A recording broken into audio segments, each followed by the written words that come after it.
Switch low power mode on and off in seconds. 1. Turn on and off low power mode via settings.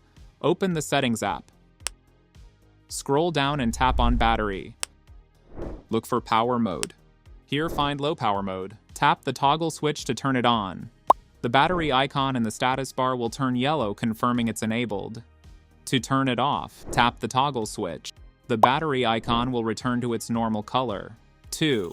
Turn on and off low power mode using Control Center. Swipe down from the top right corner. Look for the battery icon if it's not available, then long press on the empty place on the screen. Now, tap on Add a Control. Find the low power mode icon. After that, click on it. It will be added to the Control Center. Tap the low power mode icon to enable it. Tap again to turn it off.